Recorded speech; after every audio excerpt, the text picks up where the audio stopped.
Okay, hello everyone. Welcome back to Swansea Podcast, and here is Ankit. Yes, your new host.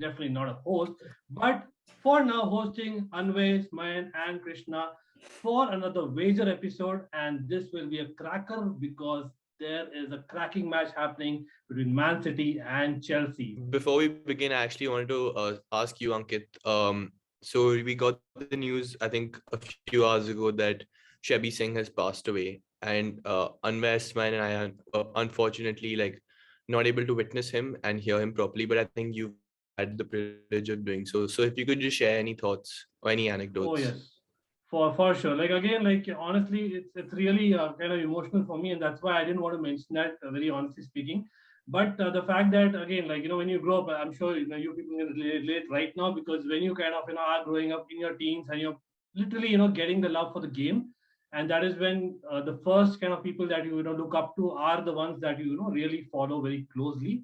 So he was one of them, of course, not just as a presenter, but actually he's played a lot of football in Asia as well, and that's something that people don't know of. He was someone who really spoke out his heart. I remember the days when we had this football focus with John Dykes, again a brilliant presenter, and I think Steve McMahon was a great Liverpool, I would say legend as well, right? So they actually got a lot of banter going around, and he was one who just spoke out no matter what. But like I said, that's the reason I didn't want to really speak in detail because it's really close because of my growing up days.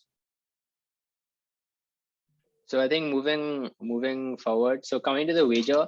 So over here we have Smayan, a Chelsea fan, Ankit, as you all know, a massive Chelsea fan, and Krishna and I are United and Liverpool fans. So I think Krishna and I will slightly have a more, I guess, a chill opinion on this because Ankit and Smayan obviously would want thrashing victory for Chelsea. So coming to the game, Ankit, this is something that I would directly ask you. Yeah. So Chelsea have won only one game in their past five Premier League games, and with a depleted squad, both wing backs, Reece James and Chilwell being out for a while. How do you see Chelsea coping with Manchester City's squad depth? And of course, Pep can literally do anything. None of us really know what to expect with his lineups and his tactics. Yeah, you know what? As in honestly speaking, yeah, you mentioned the form there, but in such a big game, really the form should not matter. As in, it's again a Chelsea thing. I'm sure Smayan will also add to that because the fact that we've been there when you don't expect Chelsea to win when they are against the wall, and that is when Chelsea turns up. And so in a weird kind of way, I'm not too bothered about that because yes, as in right now, Man City have things to lose and Chelsea don't. So different, right? I mean, I remember speaking to you all itself about a month and a half ago on my channel, and it was the other way around altogether. But now, all of a sudden, the ball is in Man City's court. So yes, Chelsea haven't really depleted. A lot of players missing, especially the wing back, like you highlighted. And for me, I think Alonso is an example. Someone who against Liverpool we saw all of a sudden he kind of wakes up. I know he conceded one goal in a way directly, but other than that, I think he did fairly well. Even recent cup games he's done recently, decently well. He's someone who needs that that confidence, who really performs when things are against the wall, just like Chelsea, and that's why he's in Chelsea for so long. Thomas Tuchel needs to do something extraordinary in this game to really beat Pep because Man City have been excellent. I would say it's certainly a do or die match. But at the end of the day, I really would depend on our experienced players for this game. So I'm really hoping for the best that they give in all because this is basically the last throw at the dice. So you're basically saying that if Man City do win this one, then the title race is basically over. As in technically not, but we know it. We know it's definitely over. Like things have been happening in football, but I don't see Pep's team really bottling it. No, and even if they, let's say you talk about title race, Krishna, I think maybe just we move on a little from the topic. Even if Manchester City do win this game, and we do call, and we still say that the title race isn't over. I'm pretty sure all of us can agree in this. I don't think Manchester City's form is going to drop with their squad depth and the way Pep takes his team forward. So it'll be very hard for the other, at least for Liverpool and Chelsea, to cope and win the title. But moving to like you said, Ankit, about experienced players. So Smayan and Ankit, if you guys could just maybe come up with a lineup or something that you might have in mind for what Tuchel is planning on doing for this current game, that would be great. I'm not sure what the situation is with the Rudiger, but if he's still if he plans on staying and if Tuchel plans on playing him, I would definitely want him in our squad because let's face it, him and Thiago Silva are basically the best defenders we have right now, maybe even the best defenders this year.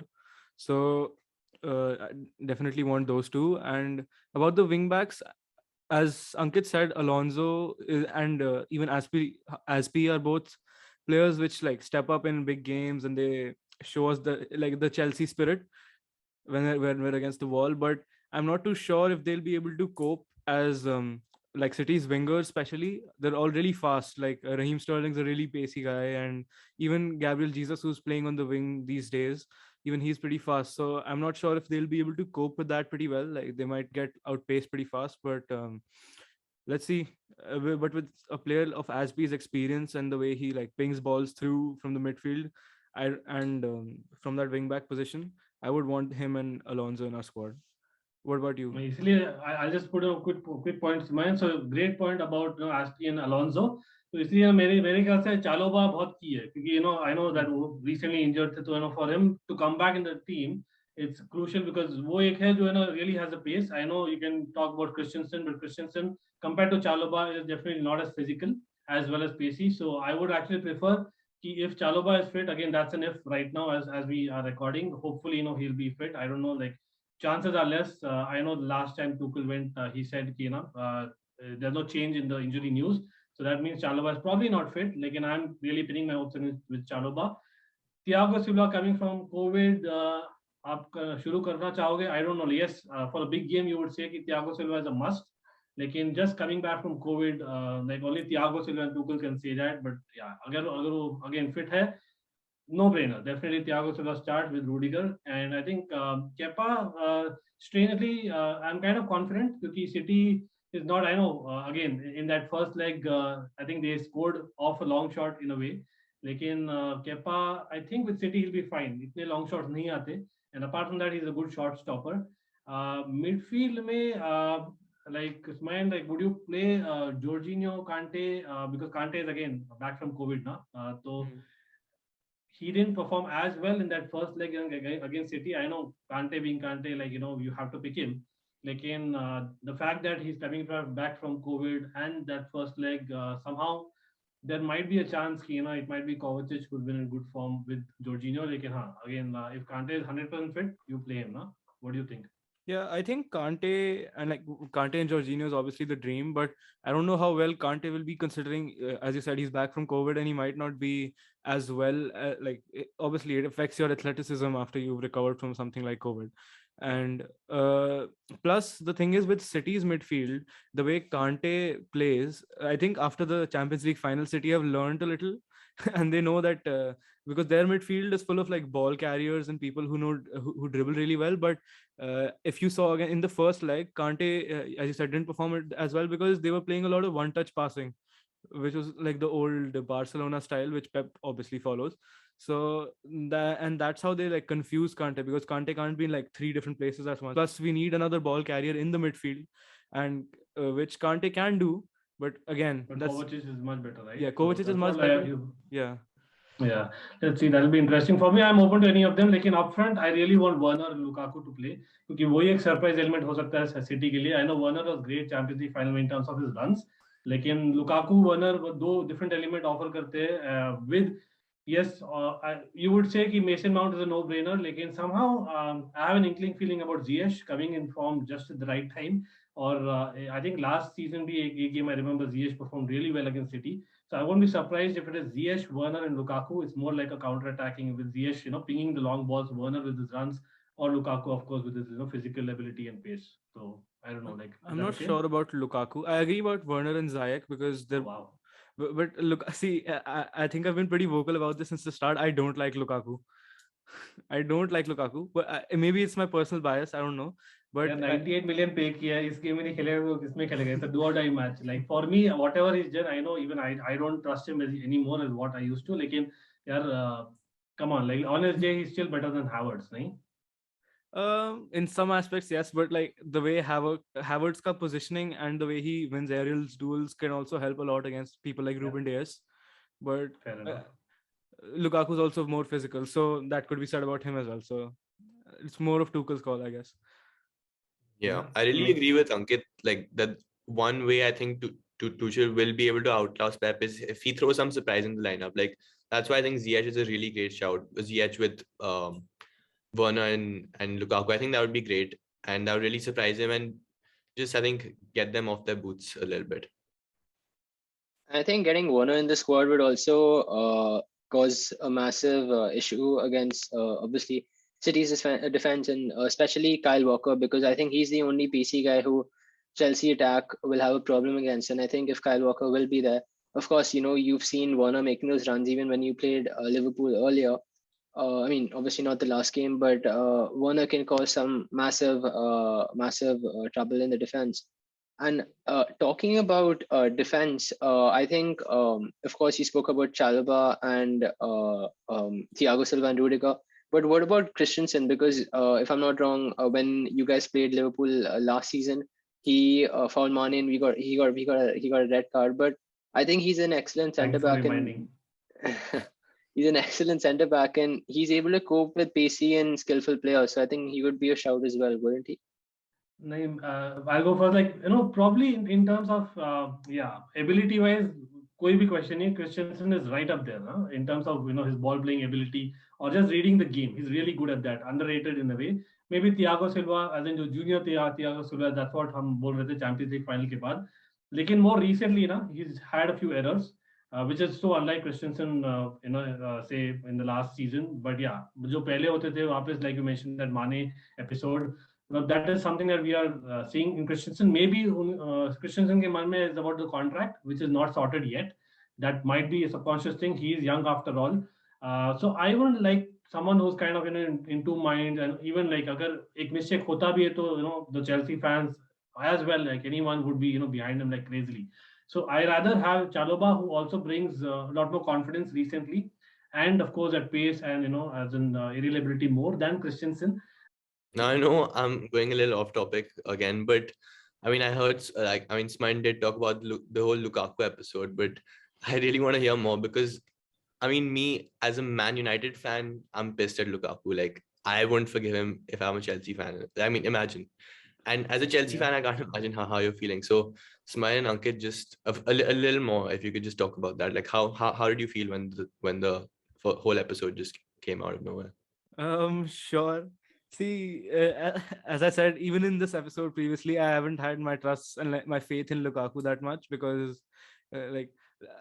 see, honestly, the only reason I don't like him that much because I like to play an attack in football myself, and that's not the kind of attacker I admire personally. Someone who's more of a poacher and a physical player. It's a play style, definitely.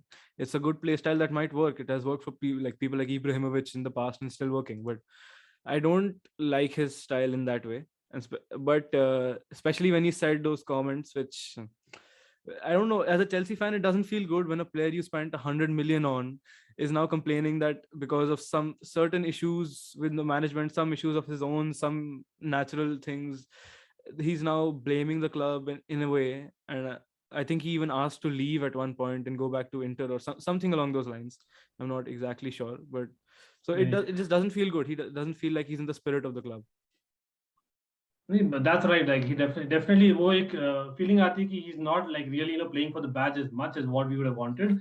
Especially वो entire story of him coming back to Chelsea and whatnot, right? Again, like one thing like I would like to definitely correct there is the fact that वो directly disrespect नहीं किया Chelsea को in a way, but why we feel disrespected as Chelsea fans for sure, as I'm also speaking for many fans that I've spoken to, is the fact that yes, he is praising his old team a lot, and he's basically telling कि his old teammates are great, he can die for them and whatnot. Like in the entire saga, you got to mention your current club at least once that they've paid 98 million. That's a club who believed in you, despite basically a lot of Man United fans. Also, I remember speaking like a lot of people said that वो first touch अभी भी नहीं है. फिर भी I think Chelsea believed in him. Broke the transfer record. You at least kind of, it can be fabricated, let's be honest. As in, no longer in football, we have I used to see the Totties of the world, Gerrards of the world. Abhi wo exist nahi karte, unfortunately. John Terry's of the world, they don't exist. Unfortunately, that's the reality of it, whether you like it or not. हाँ बोल सकते हैं Mason Mount is one of those, and that's where academy players versus someone you sign and someone who dreams of a certain club, there's a difference. Like even Luke Shaw, he dreamt of playing for Chelsea. Yeah, come on. आज के दिन में अगर आप पूछो तो he's never going to admit that. And that's how it is. So for these players, what really matters is the money at the end of the day, and what matters is basically that fame, and it kind of gets to them subconsciously. ऐसा नहीं बोल रहा हूँ कि वो जानबूझ के किया whatever he did, because he cannot be so stupid either. But at the end of the day, you have to basically give them the backing, give them the benefit of doubt. Maybe the way he put across is absolutely wrong, but the fact that he didn't keep Chelsea in confidence while doing that. Yeah, man, I agree. I think this is where, I mean, whether we like it or not, this is where football is heading. Where the Lukakus and the Haalands of the world just think that they're bigger than the concept of the club itself and think they can say whatever they want. But I think let's move on to the final bit of this, your predictions. So let's start off with Anwar. What's your scoreline prediction? I want Manchester City to win this because we're playing Brentford at home and we couldn't have had an easier fixture to get ahead Chelsea. So yeah, I'm hoping for a 2-1 win for Manchester City. Come on, Andre. I mean, let's get the math right. I mean, how can कैसे हो सकता है यार? Liverpool को कोई भी chance चाहिए तो Man City should drop points ना? मतलब you have to be confident कि Chelsea will also drop points. I'm like really shocked hearing that out. No, but I mean, come on, man. I just want to get ahead Chelsea because third place just isn't it.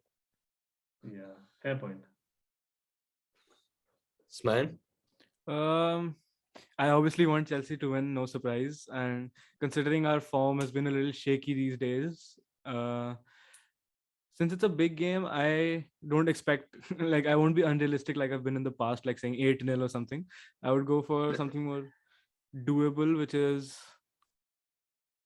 I don't know, a 3-2 win to Chelsea. It's going to be a high scoring game in my opinion. Wow. Some predictions, yeah. मतलब ये तो मतलब viral जाने वाला मेरे ख्याल से. But for me, I'll come to mind. Like I'll try and be a little bit on the fence. I know usually I don't. लेकिन fact being that under Tuchel, while हम काफी अच्छा कर रहे हैं, you know, against the big teams as well.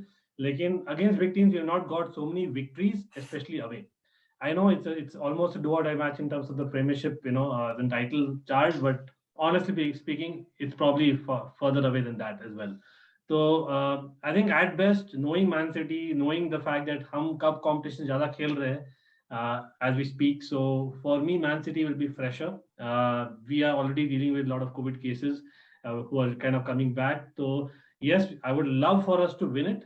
Lekin honestly, I don't see that happening. And yes, we will concede and we will score as well. So I'll go similar to Smayan's prediction. Lekin I'll go for a 2-all draw, which really is not great for anyone. I will have to agree with Ankit to some extent. There will be goals from both sides, but eventually it goes 2-1 to City. Especially, I mean, it's a home game, and with the way they're going, I have to tip it off to them. We covered the Chelsea versus Man City match, but now we're covering the North London derby. One of the biggest matches in the Premier League. It's Arsenal versus Spurs. So let's get our predictions and thoughts in, guys. Starting with Anwar. I think it'll be a good game, considering how both teams have been playing. And if I'm not wrong, I think Son will be out for this game due to a muscle injury. So it'll definitely be easier for Arsenal to cope with their defense.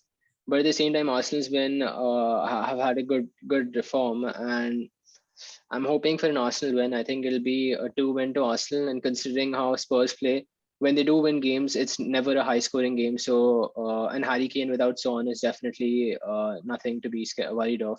So yeah, I think it'll be a 2-0 win for Arsenal. Krishna, go ahead.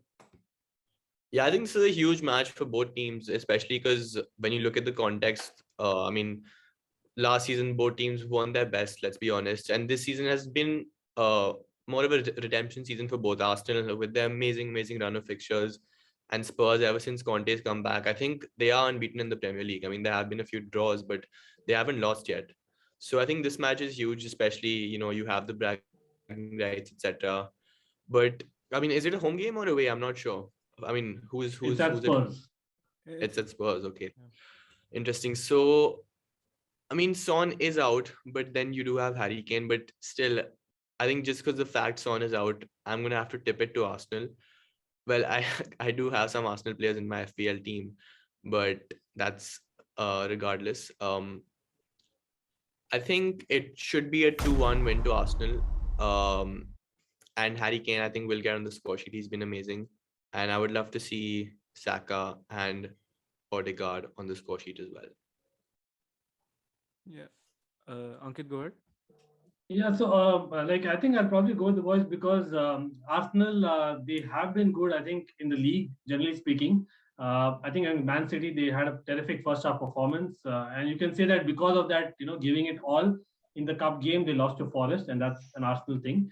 But I think coming back, they'll really be charged up. For them, North London Derby, is basically like the World Cup, honestly, because they're not going That's to true. win many trophies except for the FA Cup where they're already out. So it's more motivation. So मैं देख सकता हूँ कि Arsenal players will be up for it, and Spurs they have been unbeaten in league under Conte. So it'll be interesting. And finally, I see Conte maybe getting beaten in this game. लेकिन हाँ, I can see a red card इस game में, or I'm calling it Arsenal to win it 2-1. Interesting. I think I'll go with everyone. They've covered mostly things. Son's out, so Spurs' attack is basically dismantled. Kane without Son is not as threatening, and obviously you have that factor that Arsenal players they love to play like North London Derby is the biggest match for them because let's face it, they're not playing any finals anytime soon. So I would also go with Arsenal winning it, but I think Arteta is going to be really fired up for this, and so are like players like Saka and Smith Rowe. So I predict a 3-0 win to Arsenal. They want to thrash Spurs out. I would love to see that, honestly, man. I would love to see it. Yeah. So regardless, we all know what the best club in London is. So I think that sums it all up. That's all our predictions, and that's the preview from just going on this Saturday. So drop your predictions in the comments and drop what you think the loser of the wager will have to do. Signing off.